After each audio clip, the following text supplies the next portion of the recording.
Hello hi రన్న. నేను రమి అన్నయ్య, history Rafi sir. ఇప్పటి వరకు మనం 8th క్లాస్ టెక్స్ట్ బుక్లో 4వ పాఠంలో ఉన్నాం. 3 పాఠాలు విజయవంతంగా పూర్తి చేసుకున్నాం. అవి పూర్తి చేసుకుందాం, డోంట్ వర్రీ.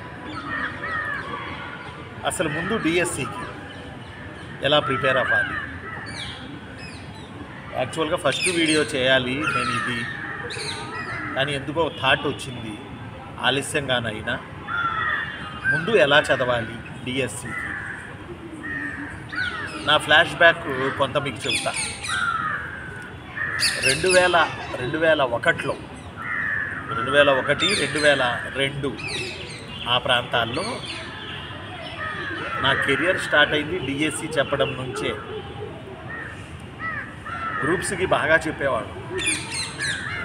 ఒకరోజు డిఎస్సి క్లాస్కి మా ఇన్స్టిట్యూట్ డైరెక్టర్ పంపించారు నాకు. డిఎస్సి క్లాస్కి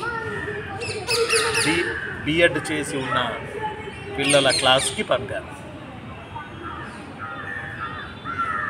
పాఠం చెప్తున్నాను, పిల్లలు ఒక గ్రూపుగా కూర్చొని ఏదో పెన్సిల్ తీసుకొని ఏదో టెక్స్ట్ బుక్ తెరిచి అండర్లైన్ చేసుకుంటూ ఉన్నారు క్లాస్ రూమ్లో. నాకు చిన్న కోపం వచ్చింది. అంటే మీరు టెక్స్ట్ బుక్ తీసుకుని అండర్లైన్ చేసుకుంటుంటే నేను ఇక అప్పచెప్పాలా? అంటే నేను ఏం చెప్తున్నానో లేదో మీరు టీచర్లా కూర్చొని అక్కడ అండర్లైన్ చేస్తారా అని అడిగా. 2003, 2001 ఆ టైంలో ముచ్చట ఇది మన హైదరాబాద్లో, ఒక ఇన్స్టిట్యూట్లో హైదరాబాద్. వాళ్ళు అన్నారు, సార్ మీరు చెప్తుంది కాదు, మీరు గ్రూప్స్కి చెబుతారు, మాకేమో అది ఎక్కువ అయ్యిద్ది, మా టెక్స్ట్ బుక్లో ఏముందో మీరు అది చెప్తున్నారా లేదా అని చూస్తున్నాం సార్ అన్నారు. ఎందుకంటే టెక్స్ట్ బుక్లో ఏ బిట్లు వస్తాయి, టెక్స్ట్ బుక్లో ఫోటోలు వేస్తారు, ఫోటోల కింద బిట్లు వస్తాయి, టెక్స్ట్ బుక్లో వర్ణ చిత్రాలు ఉంటాయి, వాటిల్లో నుంచి బిట్లు వస్తాయి. అప్పట్లో టెక్స్ట్ బుక్లో ఫోటోలు ఉంటే దేవాలయాల ఫోటోలు, ఆ దేవాలయ ఫోటోలు ఇచ్చి ఏ దేవాలయం గుర్తించండి అని అడిగేవాడు. ఆ తర్వాత ఫిజికల్లీ ఛాలెంజ్డ్ పిల్లలు ఉంటారు కదా, వాళ్ళు మాకు ఇబ్బంది కదా, మార్కు పోయింది కదా అని చెప్పి వాళ్ళు విమర్శిస్తే అప్పుడు అది ఆపేరాల ఆ యొక్క పాయింట్.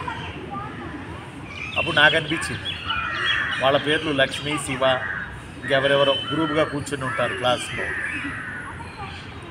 వాళ్ళని అడిగా, నాకు ఒకసారి టెక్స్ట్ బుక్లు ఇస్తే నేనేం చెప్పకూడదో చూసుకుంటాపా అని చెప్పాను. టెక్స్ట్ బుక్లు ఇస్తే ఏం చెప్పకూడదో చూస్తానప్పా అని చెప్పాను. ఇచ్చారు పాప 3వ తరగతి నుంచి టెక్స్ట్ బుక్లు. అప్పట్లో పాతయి, 2001 ఆ ప్రాంతపు ముచ్చట, 2001. ఆ టెక్స్ట్ పుస్తకాలు తీసుకుని నేను ఆ టెక్స్ట్ పుస్తకాలు చూస్తూ ఏం చెప్పకూడదో డిఎస్సికి చూసుకునేవాడిని. ఏం చెప్పాలో కాదు, గ్రూప్స్కి ఏం చెప్పాలో చూసేవాడిని, డిఎస్సికి ఏం చెప్పకూడదో చూసి చెప్పేవాడిని. ప్రతి టెక్స్ట్ బుక్ నేను కూడా తీసుకొని రాసుకొని ఇంతవరకే వీళ్ళ సిలబస్, ఇంతవరకే మనం చెప్పాలి అని ఒక గిరి తీసుకుని చెప్పేవాడిని. అందువల్ల ఇప్పుడు కూడా మీకు గత 9 సిరీస్ కూడా నేను ఖచ్చితంగా మీ టెక్స్ట్ బుక్ ఫాలో అవుతూ ఎక్కడి వరకు చెప్పాలి అంతవరకు నోట్స్ రాసుకుంటూ, రన్నింగ్ నోట్స్ అది మైండ్లో పెట్టుకుని మీకు నేను చెప్తా ఉన్నా. అలా కాకుండా గ్రూప్స్ లెవెల్లో నేను చెప్పాను అనుకోండి, మీరు కింద మీద అయిపోతారు. అందువల్ల కాబట్టి ఆ బ్యాచ్ పిల్లలకి నాకు చాలా ముచ్చట వేసింది. మ్యాక్సిమం ఆ క్లాసులో చాలామందికి పోస్టులు వచ్చినాయి. తర్వాత గ్రూప్స్లో పడిపోయామనుకోండి. ఇప్పుడు కూడా గ్రూప్స్లో బిజీనే ఉన్నాం. కానీ మీ అందరి కోరిక మేరకు సరే ఓ పావుగంట కాలేజీ వదిలేసే చివరి పావుగంటే కదా, చెబుదాం పిల్లలకి, మనకు వచ్చిందే కదా అని చెప్పి టెక్స్ట్ బుక్ తెప్పించుకొని మరీ ఏం చెప్పకూడదో చూసుకుంటూ మీకు నేను చెప్తా ఉన్నా. ఎస్, నిజంగా టెక్స్ట్ బుక్లో తప్ప బయటవి ఇవ్వరు. అందువల్ల టెక్స్ట్ బుక్లో ఈ పక్కన పట్టికలు ఉంటాయి, పక్కన వర్ణ చిత్రాలు ఉంటాయి, పక్కన కొన్ని ఏమంటాం డెమోగ్రాఫికల్ ఫొటోస్ ఉంటాయి, వాటి కింద కూడా మ్యాటర్ ఉంటుంది, వాటిల్లో కూడా తీసి అడుగుతాం. అంతకన్నా మించి మొన్న నేను మీకు చెప్పినట్టు ఇంతవరకు ఏమి నేర్చుకున్నారు అని మా టైంలో ఉండేది, మేము చెప్పే టైంలో. ఇప్పుడు గుర్తు చేసుకుందాం అని ఉంటుంది. అది ఒకసారి మీరు గట్టిగా చూసుకోవాలి. మరి ఇక రెండో ఇంపార్టెంట్ పాయింట్ ఏంటంటే, డిఎస్సి ప్రిపరేషన్ మెళుకువలలో రెండవ ఇంపార్టెంట్ పాయింట్ ఏంటంటే, మనకి క్లాస్ పెరిగే కొద్దీ టెక్స్ట్ బుక్ లోతు పెరుగుతుంది, టెక్స్ట్ బుక్లో డెప్త్ పెరుగుతుంది క్లాస్ పెరిగేటప్పటికి. ఫర్ ఎగ్జాంపుల్ హిస్టరీకి వచ్చేటప్పటికి సింధు నాగరికత అని మొదలైంది అనుకోండి. ఏ తరగతిలో మొదలై ఉండొచ్చు? ఫర్ ఎగ్జాంపుల్ 8 కదా ఇప్పుడు నేను చెప్తుంది, 8వ టెక్స్ట్ బుక్ కదా. 8 అంటే 7, 6, 5, 4 ఇంచుమించు 3, 4లో సింధు నాగరికత, ఆర్య నాగరికత, జైన మతం, బౌద్ధ మతం ఇవన్నీ ఉంటాయి. ఒక టెస్ట్ వదిలి ఇంకో టెస్ట్కి ఇంకో క్లాస్కి వచ్చేటప్పటికి ఇంకా పోర్షన్ పెరిగింది, తర్వాత పెరిగింది. ఇప్పుడు 8th క్లాసు మోడర్న్ ఇండియా ఉంది, 9th క్లాసు రివల్యూషన్స్ వచ్చేసాయి మనకి. అంటే ఏన్షియంట్ ఇండియా నుంచి మొదలై ప్రతి క్లాసు టెక్స్ట్ బుక్లో డెప్త్ పెంచుకుంటా కాదు, సిలబస్ని పెంచుకుంటా వెళ్తాడు అప్ టు 10th క్లాస్ వరకు.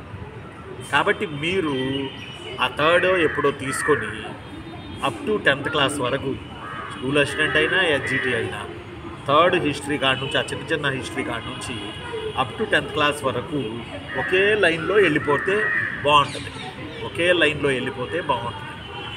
కారణం లింక్ ఉంటుంది కాబట్టి. ఎందుకంటే ఇప్పుడు హర్షుడు అయింది, తర్వాత రాజపుత్రులు వస్తారు, తర్వాత ముస్లిం పీరియడ్ వచ్చింది, తర్వాత అందులో ఢిల్లీ సుల్తానులు, తర్వాత మొఘల్స్, తర్వాత బ్రిటిషర్స్, మోడర్న్ ఇండియా, గిరిజనుల ఉద్యమాలు, ఇట్లా వరుస వెంబడి అప్ టు మీకు ఎక్కడికి వెళ్ళింది సిలబస్ మోడర్న్ ఇండియా చేసుకుని మళ్ళీ మోడర్న్ వరల్డ్ కూడా పూర్తి చేస్తుంది. కాబట్టి ఇక్కడ సిలబస్ డెప్త్ పెరుగుతుందని నేను అన్నగాని సిలబస్ కంటిన్యూటీ ఉంటుంది క్లాస్కి. కాబట్టి మీరు చదివేటప్పుడు ఒక క్లాస్ చదివేసి నెక్స్ట్ క్లాస్ చదివేసి ఇంకో క్లాస్ చదివేసి అలా చదువుకుంటూ వెళ్తే గందరగోళానికి లోనవుతారు. అందులో హిస్టరీ అనుకోండి, chapter to chapter, syllabus to syllabus ఇలా చదువుకుంటూ లాస్ట్ వరకు వెళ్ళిపోండి. అదే మిగతా సబ్జెక్టులు అనుకోండి, జోగ్రఫీ, సైన్స్, ఇంకోటో అనుకోండి, తొలుత కొద్దిగా ఈజీగా ఇస్తాడు తొలి క్లాస్లో, తర్వాత కొద్దిగా డెప్త్ పెంచుతాడు, ఆ తర్వాత మరీ డెప్త్ పెంచుతాడు, ఆ తర్వాత ఇంకా డెప్త్ పెంచుతాడు. 10th వచ్చేటప్పటికి లోతులకు వెళ్తాడు, ఫిజిక్స్, కెమిస్ట్రీ ఏవైనా కానీ లోతులకు వెళ్తాడు. హిస్టరీ అలా ఏం కాదు. Ancient India, medieval India, modern India, modern world ఇవన్నీ కూడా ఏన్షియంట్ మోడర్న్ వరల్డ్స్ ఇవన్నీ కూడా 1 by 1 తీసుకెళ్తూ ఉంటారు. హిస్టరీకి మిగతా వాటికి ఉన్న తేడా ఇదే. ఫర్ ఎగ్జాంపుల్ సైన్స్లో ఒక శక్తి అని ఉంది అనుకోండి, ఫిజిక్స్ కెమిస్ట్రీ శక్తి అని ఉంటుంది అనుకోండి, ఎనర్జీ. ఆ ఎనర్జీ తక్కువ క్లాసు టెక్స్ట్ పుస్తకంలోనే ఉంటుంది, లో టెక్స్ట్ బుక్లో ఉంటుంది. దాన్ని మరి కొంచెం డెప్త్ చేసి ఆ పై టెక్స్ట్ బుక్లో ఇస్తాడు, మరి డెప్త్ చేసి ఆ పై క్లాస్లో ఇస్తాడు, కొంచెం లేఅవుట్ చేసి ఇంకా పై క్లాస్లో ఇస్తాడు. అప్పుడేంటి కొద్దిగా నేర్చుకుంటూ పిల్లల ఐక్యూని బట్టి పిల్లలు 10th క్లాస్కి వచ్చేటప్పటికి ఒక క్లారిటీని తెచ్చుకుంటారు అని అతని ఉద్దేశం. కానీ మనం హిస్టరీకి వచ్చేటప్పటికి పెంచుకుంటా వెళ్తామేమి ఉండదు, కంటిన్యూటీ ఉంటుంది. Ancient India, medieval India, modern India, modern world ఇలా కంటిన్యూటీ హిస్టరీలో చదివితే స్కూల్ అసిస్టెంట్లైనా ఎస్జిటీల్లో వచ్చే కొన్ని బిట్లైనా మీకు ఉపయోగపడతాయి. నెక్స్ట్ రెండవ ఇంపార్టెంట్ పాయింట్ ఏంటంటే, మీరు చదివేటప్పుడు వాటర్ బాటిల్ పక్కనే ఉంటుంది. ఏ బాటిల్? వాటర్ బాటిల్ పక్కనే ఉంటుంది. కనీసం 5-6 బాటిల్స్ నీళ్లు తాగాలి. నీళ్లు తాగితేనే నీళ్ళ ద్వారా ఆక్సిజన్ మీ శరీరంలోకి వెళ్తుంది. ఫలితంగా మీరు ఉత్తేజితం కావడానికి పనికొస్తుంది. మీరు నీళ్లు తాగకుండా అలాగే కూర్చుంటే అప్పుడు శరీరం ఉత్సాహం ఉండదు. అందువల్ల నీళ్ల బాటిల్ ఎంత ముఖ్యమో ఒక నోట్ బుక్ కూడా అంతే ముఖ్యం. మీరు చదవాలి, రాయాలి. పర్టికులర్గా ఫ్యాక్ట్స్ ఉంటాయి, ఆ ఫ్యాక్ట్స్ అనేవి రాసుకోవాలి. చదివేది ఏంటి మరి? ఫ్యాక్ట్స్ రాసుకుంటే చదివేది కాన్సెప్ట్. నాలాంటి చెప్తే అర్థం చేసుకునేది కాన్సెప్ట్. బట్ మీరు నోట్స్లో రాసుకునేది ఫ్యాక్ట్. కాబట్టి ఒక నోట్స్ వాటర్ బాటిల్ లాగానే ఒక నోట్బుక్ కూడా మీరు పెట్టుకొని కాన్సెప్ట్ చదువుతూ ఫ్యాక్ట్స్ గుర్తుండవనుకున్నదల్లా మీరు రాయాలి. వాటర్ బాటిల్ లేకపోయినా నేను ఊరుకోను, నోట్బుక్ లేకపోయినా నేను ఊరుకోను. రాయాలి రాయాలి రాయాలి. ఒకసారి రాస్తే 100 సార్లు చదివినట్టే మీకు తెలిసిందే. అవునా సౌమ్య? 100 సార్లు తెలిసినట్టే. ఈరోజు వీడియో తీయడానికి మన సౌమ్య దొరికింది ఈరోజు మనకి. అది సౌమ్యకి థ్యాంక్ యూ చూద్దాం. కాబట్టి ఇలా రాయాలి, నోట్స్ రాయాల్సిందే. రాసి రాసి రాసి నోట్సు పిచ్చోళ్ళు అయిపోవాలి. అయ్య బాబోయ్, పిచ్చోళ్ళు అయితే ఎలా సార్? మరి ఉద్యోగం చేయాలి కదా సార్ అంటే అంత లీనం అవ్వాలని, పిచ్చోళ్ళు అవ్వాలని కాదు, అంత లీనం అవ్వాలి. నేను జేఎల్ ప్రిపేర్ అయినప్పుడు ఇలాగే రాసేవాడిని, ఇలాగే ప్రిపేర్ అయ్యాను. నా నోట్స్లో పేజీలు, అక్కడ అడిగిన ప్రశ్నలకి సమాధానం చేయటం, అట్లా రోబోలాగా స్కానింగ్ అయ్యేది నా మైండ్. కాబట్టి ఒకటి మీరు చేయాల్సింది, హిస్టరీకి వచ్చేసి క్లాస్ క్లాస్ క్లాస్ అని చదవకుండా చాప్టర్ వైజ్గా, టాపిక్ వైజ్గా కలిపి చదివేసేది. రెండోది, ఖచ్చితంగా కాన్సెప్ట్ చదువుతారు, ఫ్యాక్ట్స్ నోట్స్లో రాసుకుంటారు. ఫ్యాక్ట్స్ ఏం చేస్తారు? నోట్స్లో రాసుకుంటారు. ఎవరైనా ఈరోజు నుంచి మీరు ప్రిపేర్ అయ్యేటప్పుడు టెక్స్ట్ పుస్తకాలు మీ పక్కన నోట్స్ లేకపోయినా, పెన్ను లేకపోయినా నేను క్షమించను. అసలు నేను క్లాసులు చెప్పనే. నేను క్లాసులు చెప్పను. నోట్బుక్ ఉండాలి, వాటర్ బాటిల్ ఉండాలి, వాటర్ తాగాలి, నోట్బుక్లో రాయాలి, మెంటల్గా చదవాలి, మైండ్ పెట్టి చదవాలి. అర్థమైందా? 3, రివిజన్. మీరు రివిజన్ ఎప్పుడు చేయాలి? కొంతమంది ఏమంటారు, ఏ క్లాస్ ఆ క్లాస్ చదివి రివిజన్ చేసుకుంటే బాగుంటుంది సార్ అంటారు. కొంతమంది టాపిక్ రివిజన్ చేసుకుంటే బాగుంటుంది సార్ అంటారు. కొంతమంది ఫ్యాక్ట్స్ రాసుకుంటాం కాబట్టి నోట్స్లో ఫ్యాక్ట్స్ రివిజన్ చేసుకుంటాం సార్ అంటారు. నేనంటాను, రివిజన్ అనేది మీరు ఎంత గొప్పగా చేస్తే, ఎన్నిసార్లు చేస్తే మీకు అంతగా గుర్తుంటాయి. ఎన్నోసార్లు రాయమంటల్లా నేను డిఎస్సి ప్రిపరేషన్లో మెయిన్గా ఎన్నోసార్లు రాయమంటల్లా, ఒక్కసారే రాస్తారు. రివిజన్ 10 సార్లు చేయండి. రివిజన్ చేయడం వల్ల మనలో చాలామంది ఏం ఫీల్ అవుతారో తెలుసా? టైం వేస్ట్ రా, ముందు చదివేద్దాము అంట.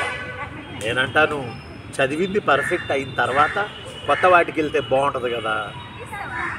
ఈ పర్ఫెక్ట్ కాకుండా బుడబుడా పరిగెత్తితే, ఆవు నోట్లో మేత వేసుకొని ప్రశాంతంగా కూర్చున్నప్పుడు నెమరేసిద్దా లేదా? బయటికి తీసేలా మరీ నెమరేసుకుంటూ ఉంటుంది. అందులోనే ఆనందాన్ని అనుభవిస్తూ ఉంటుంది, అందు జీర్ణం చేసుకుంటుంది ఆవు. మనం కూడా ఒక రకంగా ఆవు లాంటి వాళ్ళమే. మనం కూడా నెమరేసుకోవాలి, 1కి 10 సార్లు చూసుకోవాలి, రివిజన్ చేసుకోవాలి. రివిజన్కి టైం లేదనడం కాదు, ఉన్న టైంలోనే రివిజన్ కూడా ఒక పార్ట్. ఉన్న టైంలో మీ ప్రిపరేషన్లో రివిజన్ కూడా ఒక పార్ట్. అర్థమైందా? సైకిల్ని తీసుకుని రోడ్డెమ్మట వెళ్తూ ఉంటే సైకిల్ రాదుగా. సైకిల్ ఎక్కాలి, తొక్కాలి, మోకాళ్ళు పగలగొట్టుకోవాలి, దెబ్బలు తినాలి, తర్వాత సైకిల్ వస్తుంది. అలా లేకుండా సైకిల్ని పట్టుకుని రోడ్డెమ్మట నడిచి వెళ్తుంటే సైకిల్ రాదు కదా. అందువల్ల 1 ఫ్యాక్ట్స్ రాసుకోవాలి, 2 రివిజన్. కాన్సెప్ట్ చదివి ఉంటారు కాబట్టి రివిజన్, ఫ్యాక్ట్స్ బాగా చేసుకోవాలి. అంతకన్నా మించి మీకు మొదటిగా నేను మీకు చెప్పాను, హిస్టరీకి వచ్చేటప్పటికి కంటిన్యూటీ 3వ తరగతి నుంచి 10వ తరగతి వరకు కంటిన్యూటీ వేసేయండి. ఏం చేయాలి? వేసేయండి. హిస్టరీ అంటే కంటిన్యూటీ వేసేయండి, కట్ చేయకండి. మిగతా మీరు పెంచుకుంటే వెళ్తారు, బట్ హిస్టరీ కంటిన్యూటీ అవుతుంది అప్ టు 10th క్లాస్ వరకు. సరే, మళ్ళీ మనం కలుసుకున్నప్పుడు ఈ ప్రిపరేషన్ ఎలా చేయాలి అనేది మరికొన్ని పాయింట్లు మీ ముందు ఉంచుతాను. ఈరోజుకి ఇది చాలు. రేపు మళ్ళీ మీకు 10th ఎపిసోడ్ చెప్తాను 8th క్లాస్లో. మధ్యలో ఎప్పుడన్నా ఇలాంటివి కూడా చెప్తుంటాను. ఉంటాను. నేను మీ అన్నయ్య హిస్టరీ రఫీ సార్.